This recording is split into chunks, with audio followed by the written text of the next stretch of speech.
Most people we talk to feel stuck. They'll tell us things like, I feel behind. I wish I had more time with my family, or work is draining me. Does that sound familiar?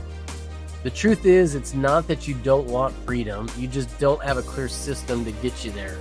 And without a system, what happens is 3 years from now, you're very likely to be in the same place that you are today. Your kids are going to be older and they won't care that your business was more successful. They'll just remember that you weren't there. That's why we built the Passive Income Operating System. It's the exact framework we use to design financial freedom for ourselves and for our clients, not decades from now, but today. Now, the system isn't free, but the training that shows you how it works is, and it's less than an hour. So go to infinitewealthconsultants.com/PIOS, PIOS, and take the first step to buying back your time, creating passive income, and designing the life you don't have to retire from. Not every virtual assistant is the same. What we see out there is that you could work with a company like ours that finds, vets, trains, and manages virtual assistants for you and with you, or you could work with a company that they just throw out a bunch of resumes out there and you have to actually call, interview, etc. So when I went through that at the beginning, when I first hired my first VA, I didn't go through a company like ours. I went direct hire. I had to go through 100 applications to hire one person. And I don't know if you guys are hiring or you go through the hiring process, but it's not too fun. If you're an investor or wannabe and you're ready to build passive income that exceeds your monthly expenses, you found the right podcast. Welcome to the Infinite Wealth Podcast, where we combine the wealth building principles of Rich Dad Poor Dad with the power of the infinite banking concept to help you take control of your money and your future. Join us as we bring insights from experts and from Cameron, as well as real-world strategies and proven tools to help you create financial freedom without relying on Wall Street. Let's get started.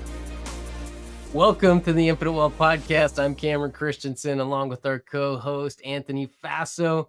And if you've ever felt like there aren't enough hours in the day to grow your business, today's episode is for you. Today, we're going to be joined by Bob Lachance, former professional hockey player turned real estate investor and entrepreneur.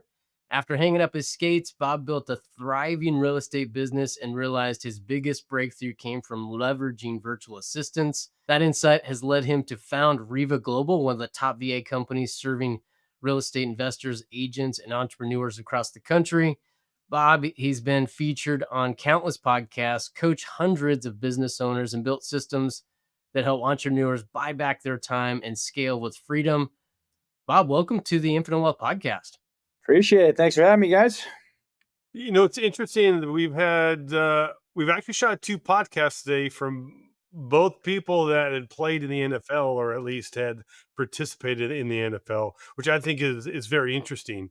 But Bob, why we wanted to have you on here is really we can focus on our most important asset. And I think for most of that, it's time. Now for Cameron, his might be his silky smooth hair, but time is second, right? And we only have so much time. And particularly if we're trying to grow our passive income, we still have a family, and maybe we have a W-2 or a business somewhere, it can be very difficult to manage everything. And how many times have you thought, if there's a way that I could clone myself, that I could kind of be doing multiple things at once? That's kind of what this podcast episode is about. So, Bob, you built your entire company around helping entrepreneurs buy back their time. So, Bob, let's start with why is that important? Yeah, I mean, we only have so much time in the day, right? You guys do this podcast. Obviously, you use this for different reasons, right? To promote other businesses. And if you have more time, you get to do more things like this, right? You get to go on other podcasts and drive in business with your main revenue source, etc. So we look at that as time. I mean, this started, I realized this back when I first started investing in real estate back in 2004, which obviously ages me a little bit, but started a little over 20 years ago. And that's one of the things I realized, because I started door knocking for the first year. That's how I got in real estate. Yeah. And that was, it's not the funnest thing, but it's something that makes you realize and understand how the business works, right? If you start from ground up and you understand, the moving parts. That part of it was lead generation. But I also realized that there's only so much time in the day because I would door knock from 10 a.m. to 3 p.m. I'd go home and I'd skip trace those properties that I door knocked to, and then I would call them till 7 o'clock at night, and then I would eat dinner with the family, and then I do that every Monday through Friday. So before you Wow. know it, you're burnt out. So you got to learn how to systemize things at that time. Bob, what as far as entrepreneurs and especially real estate is, why do you feel like time is such a bottleneck for business owners? Well, a lot of times we want to do everything ourselves because we think that no one could do the tasks that we do better. Mhm. So we hoard everything and we work on it. And we do everything ourselves until we get that aha moment and we're getting burnt out, and then we ask for help. Right, Bobby, reminds me, have you ever heard of the book E-Myth? E-Myth, yep. E-Myth revisited. Yep.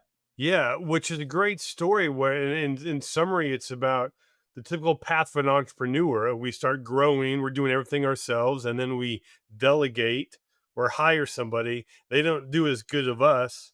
So then we take it back on, and then we're just building more and more on just building a bigger plate. What we need to do is have that systems, right? So we can hire somebody to come in and be able to do that job almost as good as the entrepreneurs, but easier said than done, right? Bob, why do you think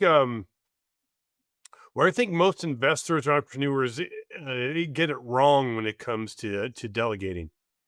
Well, I don't think and I can speak through experience. When I first started, I didn't know what to delegate at first. I mean, we get so overwhelmed and we throw our hands up, we're like, I need help, but we don't really identify what help we need, right? So it takes a little process, takes a little time to figure that out. But when you start documenting everything that you do on a daily basis, you do that for about 2, 3 weeks, and you'll realize what stuff you need to get off your plate. And the stuff you need to get off your plate is the stuff that's not making you money, right? Those are the tasks. The $10 tasks are not making you money. So those are the things you get off your plate, and then obviously work on the money making tasks. Bob, when did you come to that realization for yourself? Right, as you walked this up to the point where you're door knocking, and then you said, "I got burnt out." But was it at that point where you said, "Hey, I need to move some of this," and then start thinking about VAs? Or tell us a little bit about that journey. Yeah, so when I started door knocking, I worked my way into a partnership with a guy named Pat Precourt. And he taught me, he said, listen, you got to learn everything. Door knocking first, and then what we're gonna do is we're gonna hire someone. We're gonna pull you out of that. And this back in the day, I was doing short sales. So he was doing the short sales. I was door knocking, driving leads. I pulled myself out, hired a door knocker, then I started negotiating with banks. So he kind of taught me that back in 2004, when probably about 2, 3, 4 months when I first got started.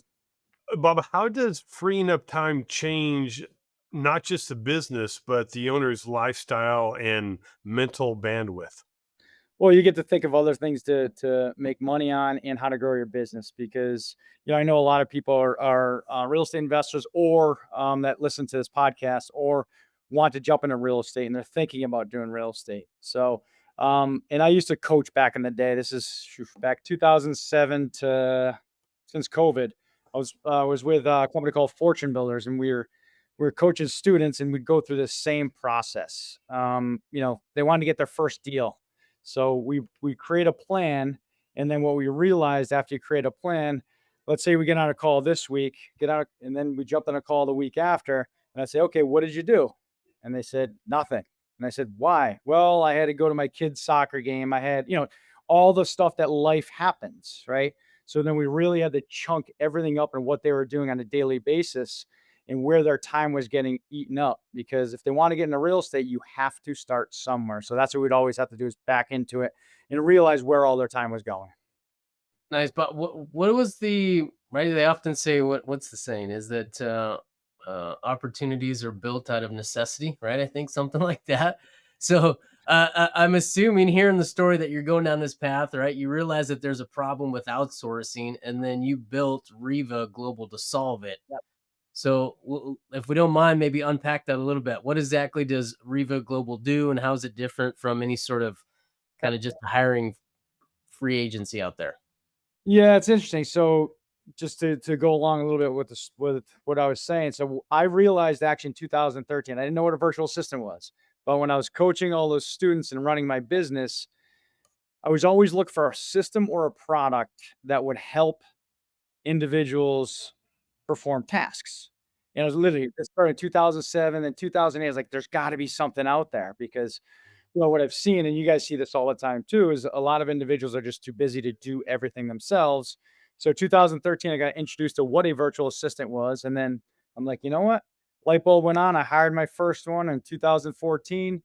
I married our coaching program I helped start with the virtual assistants. So I started training virtual assistants on tasks of all the students needed, I needed, etc. So then launched my first business 2014 on the real side, just out of a need for not only myself but for our student base.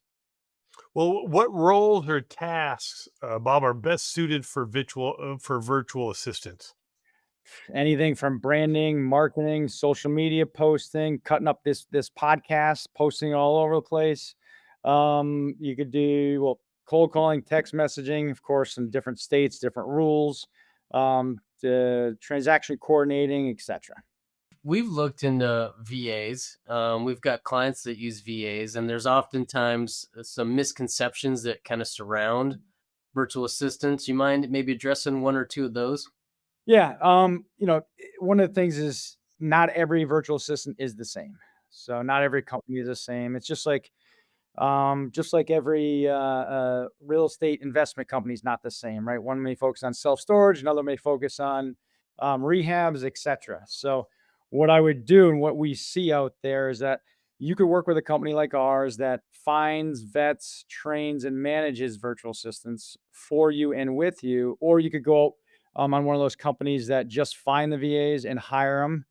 You're going to have to do all the training. You're going to have to do all of the prospecting, recruiting, running interviews, etc. So you got to look at two different things. If you want to work with a company like ours, or work with a company that they just throw out a bunch of resumes out there, and you have to actually call, interview, etc.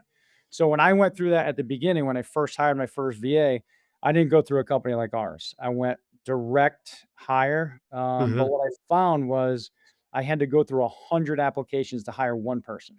And I don't know if you guys are hiring or you go through the hiring process, but it's not too fun. Not too fun. No, and again, that kind of circles back to what we talked about with the E-Myth Yeah. revisited, how important it is to have those processes and procedures. Now, this gives us a great foundation. Now let's dig into the how. Like, what steps can a listener take? Like, what are some tasks that they can identify, or let me rephrase it. How does someone identify what tasks they should delegate first? Yep.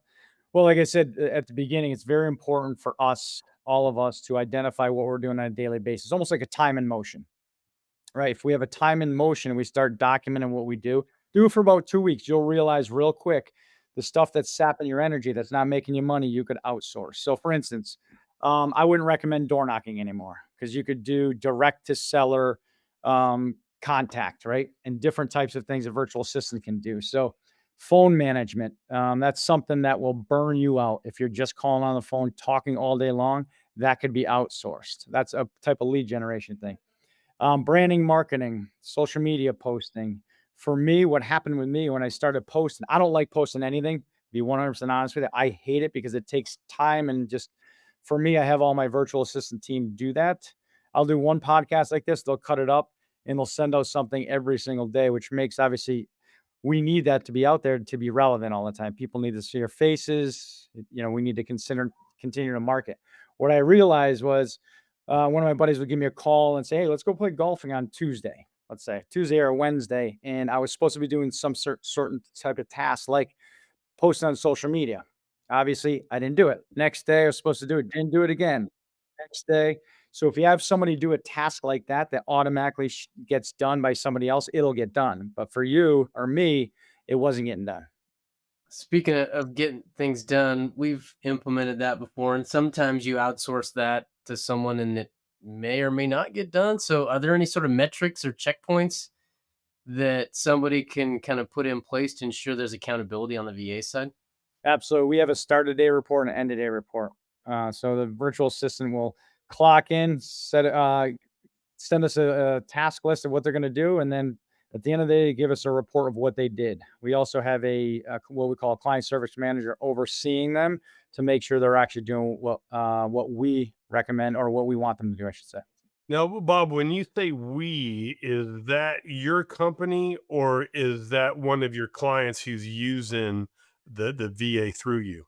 So in my real estate, I'll give you an example. In my real Yeah. estate company, we do about 230 transactions a year. And I have over 20 VAs that do various stuff, all the way from lead generation, social media branding, to transaction coordinating, to helping our dispo team input information on the MLS, etc. So we have a team of virtual assistants that work within our own business. Okay, so if somebody were to hire one of your virtual assistants, the daily reports goes to the whoever's hiring them, Correct. not to you. Okay. Correct. So I Okay. get a start of day report for my VAs every single day, and then when they're done the day, if they're doing, follow up calls, they give me a count of how many calls they made, how many connects, and how many leads were sent over. I'm just asking, Bob, just curiosity, are you reviewing that or do you have a VA who's overseeing the DAs? I do have a team that oversees it, but I do look at that review every day, just Okay. because I like to, actually, because I want to see what leads have been driven in. Right. Well, and again, the old saying goes, trust but verify. So we do need to have some oversight. Bob, how long does it take before a VA becomes productive part of your team? I like to look at it the same way as if you're hiring someone in your office, right? So how quick is it going to, someone be productive in your office?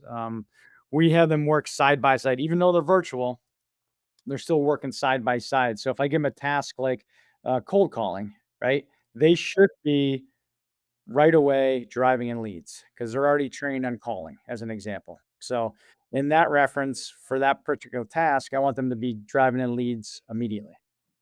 Bob, what are some common mistakes that people make when bringing on a VA? Is it having expectations too high, putting too much stuff on their plate? What are some of the mistakes that are being made out there? Well, we help set those proper expectations. So when they come in, if a new client comes in, they say, "Oh, I want one VA, but I want 20 leads a day." That's not going to happen, right? It's just unrealistic. So we bring those expectations down, but that could be one of them. To your point, another challenge we see is that some of the clients don't really know what they want the virtual assistant to do. So on our onboarding call, we make sure they know exactly what they need to do because no one's going to be successful. I made that mistake hiring in my own office. I wasn't clear on what I wanted them to do and it failed, right? So I'm a perfect example of that. My first VA, it was a failure because I didn't know what to hand off to them. So understanding and knowing what to hand off to them is absolutely critical. Bob, you mentioned a couple times about the VA making phone calls. And to be honest, when you said that, the first thing I thought about is sometimes when I get called from somebody who English is like their third or fourth language and it Yeah. gets difficult to understand. Is that how do you address that? Well, I have rental properties too, and I get those same calls. So, Yeah. well, all of our virtual assistants are out of the Philippines, and English is one of their primary languages over there. So, when you're onboarding and you're looking to hire a virtual assistant, one of the things that we pre-screen is accent. So, all our VAs are pre-vetted on that side of it. Perfect. Now, Bob, this is some powerful stuff. So if there's an entrepreneur who's listening and wants to buy back their time, what's the next step? Next step is, well, you can give us a call, of course, but we no. What I would say is, if you're looking to buy back your time, identify what you actually want to accomplish, because there's always a starting point and a finishing, an end. And in real estate, where you start is never where you're going to end. I was listening to one of your podcasts with Fernando. We were just talking about this beforehand. He started as a fix and flip investor, and now he's doing self storage. Right now, has an incredible business in self storage. So wherever you start, my feedback on that is where you start, just know it's not going to be where you end. And in this business, It never sleeps. Real estate never sleeps. That's for sure. Bob, right, you mentioned you've been doing this for quite a while, but is there maybe a story of a client that's transformed their business using VAs that might inspire some of our listeners? Yeah, I have a lot. I mean, I have a lot of individuals that use them, whether property managers. I have a couple hedge funds that use our VAs. I'll use my own company as a perfect example, right? So we have 10 VAs on the phone, and we have 10 VAs on follow up, as an example. And for us, our lead generation has gone through the roof on leads coming in. And if we did not do that, you got to look at all different types of mediums of lead generation, right? You have direct mail, you have PPC, you have TV. All of those expenses are very, very high, right? Phone calls are very, very low to drive in leads. So it's someone's got to look at that, because we have to look as business owners, we have to look at our bottom line, because as we know, expenses go up every single day. And for us, we have to look at the cost of marketing, what that lead generation looks like. So for us, it's been absolutely phenomenal the last 6 years that we've been focusing on this part of the business of lead generation. But we're talking about people that have built, like, look, for a lot of people, whatever their business is. I mean, a lot of it deals with real estate, and there's so many different attributes to real estate. But a lot of entrepreneurs, like, this is my baby. Like, they're just very in tune and have their fingers all in everything. But we know that that's not sustainable. Like, what are what's this mind shift, or what can you advice you can give to somebody who's hesitant to give up control of even small pieces of their business? Well, if you want to be a solopreneur, you're gonna stay small. I mean, look at your podcast, right? You guys both do it. You do a great job. You divide and conquer on handling parts of the podcast. Same thing with business. If you want to do it yourself, you're gonna have to come up with all the content, all the questions. If you're gonna do a podcast yourself, right? It's the same thing in business. You're only gonna grow so much. There's not one person in this world that I ever knew that was successful that did everything themselves. Bob, for somebody out there that's listening, right? I'm sure we've got. I think this is going to connect with our audience, right? Is they're all out there overwhelmed, trying to kind of get going on the side with some real estate and passive investing. Where can they go? Is it revaglobal.com? Is that the best place that they can reach you? Yeah, go to revaglobal.com. You could get a consultation call with one of our team members too, just to see if it's a good fit for you. So that's the best thing to do. Well, I like, what scope, I would imagine you could kind of turn on the VA spigot to all attributes of the business, but is there a way somebody could kind of just put their toe in the water and just try VA out for the first time? Well, we offer part-time, full-time. So we don't Okay. offer, yeah, we don't offer per hour. We tried every model. Just putting my business hat on, I tried every single model, and that the part-time, full-time works the best, because if you stick your toe in the water, that's what I realized in business. If you don't have 2 feet in the water, you're never going to be successful. Because if you're going to dip your toe in, that means you're not fully in. So that's what I've realized through all the stuff that I've done and continue to do on a daily basis. If I'm going to start a new business, I better have 2 feet in. If I only have 1 foot in, it's not going to be successful. I'd kind of maybe finish this with where we started, how important your time is. There's only so much of it. And, I like to say it's different taking your daughter to Disneyland at 4 or 14 or 40, right? We need to be at those. It's still the same place, but a very different experience. So we need to make sure we have that time while we're grinding it out. And VAs can be a great option of leveraging your time. Like, we talked oftentimes about leveraging assets or Mhm. cash values. This Yep. is a way that we can leverage your most important asset, or second most important asset, for Cameron. But so if there's something you're looking at or been thinking about, I encourage you to check out Bob, and the website and the links will all be in the show notes. So, Bob, thank you. Man, you just right to the point, gave us some great answers. I appreciate it, and go make a fantastic day. The opinions expressed on this podcast are solely those of the hosts and guests and do not constitute financial advice. Always consult a licensed professional for professional decisions. Thanks for listening to the Infinite Wealth Podcast. If you enjoyed today's episode, be sure to subscribe so you don't miss future conversations on building wealth and creating passive income. You can learn more about infinite banking and get additional resources at infinitewealthconsultants.com. Until next time, keep investing with intention, and remember, your financial freedom is within reach.